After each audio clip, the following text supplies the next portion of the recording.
Not guilty on all 5 counts. Folks, this is a great day to be an American. It really is. Now, I don't care what your view is of Kyle Rittenhouse. You may think he's a white supremacist. You may think he's the scum of the earth. But under our Constitution, we have the right to defend ourselves. We have the Fourth Amendment. We have the 14th Amendment. Now, the Fourth Amendment deals more with unlawful searches and seizures. But if you actually go back and actually read the text of it, you'll notice that there's a comma before it talks about being protected against unreasonable search and seizure. It says that people shall be secure in their persons, their papers, their effects.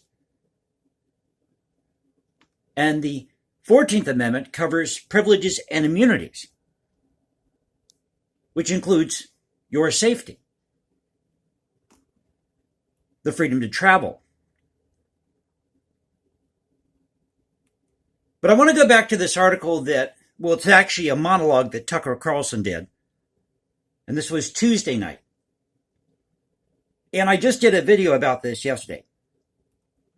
Unfortunately, I got one view on it. So go over and check out that video. It's called Kyle Rittenhouse, Tucker's Right. And he is right because he nails it in this monologue that he gave Tuesday night. Folks, we cannot let the mob rule the day. You do that, then you go down the road of the French Revolution, the things we saw happen under people like Stalin, Hitler, Mao. We live in a nation of laws. We need to preserve that. And this is a clear-cut example of that. Kyle Rittenhouse did nothing wrong. He was being chased by the mob. And Tucker Carlson, he talks about this in this monologue. So I'm going to go back over this real quickly and just read a couple of paragraphs from this. You can find this at foxnews.com. The title of the monologue. Now, when Tucker, and I mentioned this in the last video, when Tucker does these monologues, he'll post them on foxnews.com in an article style. The title is, Why Did the People in Charge Let Kenosha Be Destroyed? He points out something very important here. So let me go to this paragraph here. Kyle Rittenhouse shot men he believed were trying to kill him. Now, why did Kyle Rittenhouse believe that, you may ask? Well, in one case, the man he shot told him so directly. Quote, I plan to kill you. Direct threat to Kyle Rittenhouse. Of the other 2 men Kyle Rittenhouse shot, one repeatedly bashed him in the head with a skateboard, and this is on video, as he lay on the ground. The other stuck a loaded gun in his face. So Kyle Rittenhouse fought back in order to save his own life. We're not guessing about it. Even the prosecution's witnesses made that point. So once that happened, once Kyle Rittenhouse's life was threatened on the street in Kenosha, what were his options exactly? Well, he could fight back, or he could allow himself to be murdered by the rioters. And allowing himself to be murdered by, this is where Tucker, and I said it in the last video, this is where Tucker really nails it. Allowing himself, Kyle Rittenhouse, allowing himself to be murdered by the rioters is essentially what the prosecution has argued. Kyle Rittenhouse has a duty to submit to the mob. Well, that's lunacy, and no sane jury could agree with that for a second. So the question is, why is it taking so long for this jury to produce a very obvious verdict? Now we have the verdict, not guilty on all 5 counts. For answer, look outside the courtroom. There are hundreds of National Guard troops assembled tonight in Kenosha. Why are they there? Well, they've come in case Kyle Rittenhouse is acquitted, not in case he's convicted, in case he's acquitted. And at which point, if he is acquitted, which we know he was found guilty on all 5 counts, pretty much everyone expects the usual mobs of Joe Biden voters to burn and loot and destroy. That's the words from Tucker Carlson. Why does everyone expect this? Because people on the left are openly calling for it. Quote, and I didn't mention this in the last video, so I'll include this here. Now the jury deliberation has begun. I think every city in America should prepare for what could happen if Rittenhouse gets acquitted. It may be rightfully unpleasant. That's a message from an actual teacher from the state of Indiana on Twitter today, and it echoes what many others are saying tonight. So imagine if you were a juror in this case. How would you feel about this? You're not sequestered. You know how the country feels. You know what the threats are. Well, you might think twice before you acquit Kyle Rittenhouse. no matter what the evidence was. But let me go to the Fourth Amendment, because this is something that really wasn't talked about in this case of self-defense, but nobody brought up the Fourth Amendment or the 14th Amendment. So what exactly does the Fourth Amendment say? Now, the 14th Amendment was passed, I believe, in 1868, maybe it was 66, between 66 and 68. It was passed during that time period. And it was to ensure the rights of naturalized citizens in the U.S. and newly freed African Americans or former slaves. But I believe that, in my humble opinion, that both of these amendments do go hand in hand. So let me read to you exactly what the Fourth Amendment says. Just takes a moment for this to pop up on my screen here. It says here, the right of the people to be secure in their persons, houses. And now, they didn't say, now this is something I noticed about this. They don't say houses first. They don't say papers or effects first. They say persons. Why is that? Because when this was put in place, this was a very politically volatile time in the early days of the founding of this nation or this Confederate of States. It's always been a Confederate of States, believe it or not. But they were fighting against the British. And people were being taken out into the streets, hung in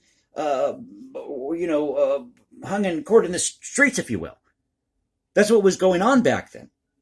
Now, this was passed, believe it or not, in 1789. What happened in 1789 in France? The French Revolution. So they say the right of the people to be secure in their persons, houses, papers, and effects against unreasonable searches and seizures shall not be violated, and no warrants shall issue, but upon probable cause supported by the oath or affirmation, and particularly describing the place to be searched and the persons or things to be seized. I'm sorry, there's some background noise here. They're doing something outside, so I'm doing this video on the fly, so it is what it is. But let's read through this again, because I'm going to read it a different way to you, and you're going to see where this is connected with the 14th Amendment. I believe it is.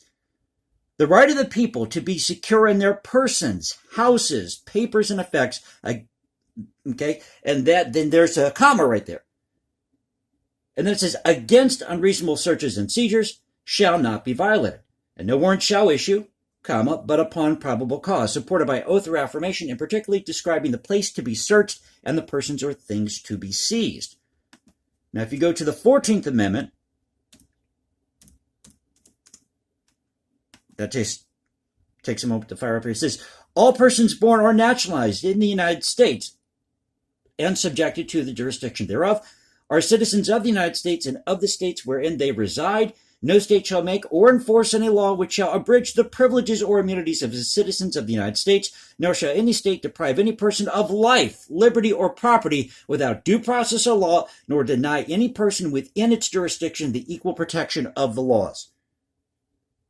That means, BLM and Antifa, you do not have the right. You can be mad as hell all you want that a minority was shot in an altercation with police. But this means you do not have the right to go out and loot, riot, burn down a city, and infringe on the rights of other people and jeopardize their safety because you're not happy with what happened in whatever the incident is. You do not rule the day. The law in this country rules the day. You have a problem that you want to address. You take it to the ballot box. You vote on it. You sue in court. But you don't go out there and loot, riot, burn down the city because you're not happy with what happened in a particular incident. Are you going to go out and loot, riot, and burn down Kenosha tonight again because you're not happy with the verdict in this case?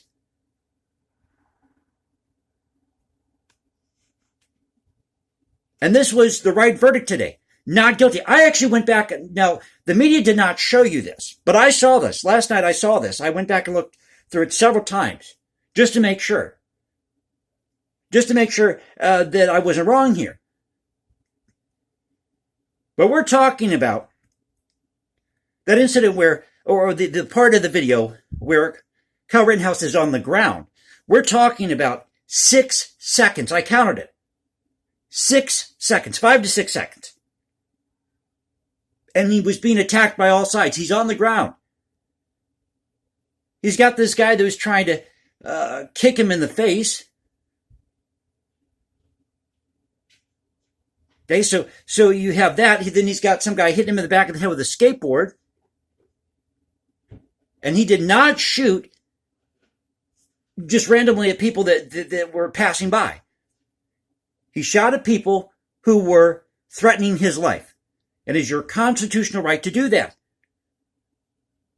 That's why we have the Second Amendment. You see, everything is connected here because the founders understood this. They were living in this time period of the French Revolution, of the American Revolution. They knew what was happening with these British soldiers in America, where they were just taking over homes and seizing property and doing whatever the hell they felt they could do. And this was being felt somewhat, believe it or not, I don't want to bring up the Civil War here or talk about the Confederacy, but this was happening in the early days of the Civil War. You know, that was one of the big beefs that the South had with these abolitionists. It wasn't necessarily that they were against slavery. Okay, they may have wanted to protect it because of the fact that it was an economic interest. And I found a really good article about that from the BBC. You can go check this out, talking about the connection between slavery and Wall Street. It's estimated that, I'll just interject this here. It's estimated that a good 40% of the revenue that came in from cotton, okay, that was money that was earned or invested with these financial institutions in New York. Imagine it, nearly 40% of the revenue from cotton that was earned. This was invested back into securities, bonds, you name it, at the time. And these finished goods that the North would make, they would be sent, the money raised from those goods, that money would be invested in buying ships for trips to Africa. In the North. We're not even talking about the South here. We're talking about in the North. Because I know what the argument is here. Let's be honest about it. What the argument really is here, okay, is that America is racist, it's sexist, it's homophobic. Kyle Rittenhouse is a white supremacist. He was defending his life. There's nothing supremacist about that. Oh, but I guess it all goes back to slavery, right? BLM and Antifa? Yet none of you have probably sat down and actually gone through any of the history books or gone back and looked at what was being written at the time, these legal arguments that they were having, these constitutional arguments that they were having. Probably none of you in the BLM Antifa movement have ever done that because you thrive on an emotion. Now, I'm not going to dismiss, pardon me, that you might have some people in BLM who have legitimate concerns. I'm sure they're out there, and they're not the ones out there looting, rioting, burning down cities. I'm not talking about you guys who are out there doing it the right way. You're going to your local legislature. You're getting bills passed. You're filing lawsuits where you need to file lawsuits because, yes, in fact, you have a legitimate reason to believe that certain rights in a particular case, let's say between a minority and police, have been violated. I'm not talking about it. I'm talking about people who are going out there and just deciding to loot, riot, and raise hell, burn down the city because they don't like the results of the verdict in a trial, or because they are not happy that somebody died in an incident with police. And when you go and actually look at the records of it, or not the records, but the stats on this, you're going to find out that the amount of people who die every year across the board, all races, in altercations with police is very, very, very small. I'll give you an example. In 2019, and I did mention this in a video way back, in 2019, I believe it was 446 whites were killed. Or no, 426 whites were killed. I'm trying to remember my stats here. And like I said, I'm doing this video on the fly, so forgive me. But you only had, I think, about 226 African Americans that were killed. And then you had other groups that were killed. So the total in that year, I believe in 2019, was somewhere maybe about 1,000 people. As of October this year, 2021, I believe there's been over 716 incidents, only 111 involving people who were shot and killed by police, or shot or killed by police, rather.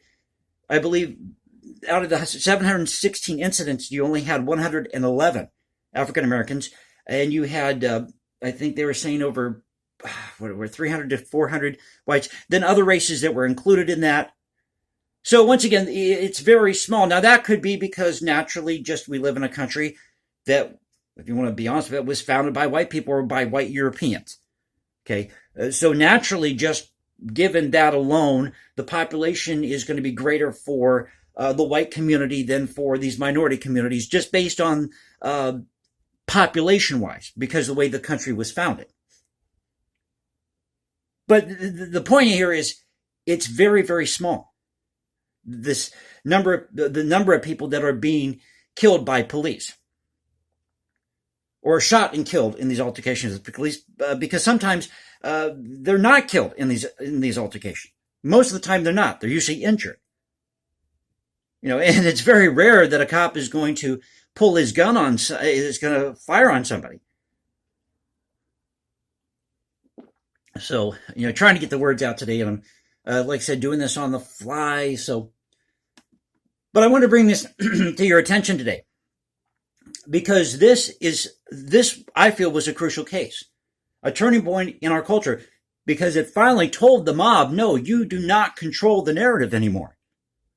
No, you are not going to go out there and loot, riot, and burn down a city because you feel like it, because you're not happy with whatever the outcome was in a trial, or because this person or that person died in this particular case. And the thing that really gets me about this, all these people screaming justice for Justice Blake, Jacob Blake.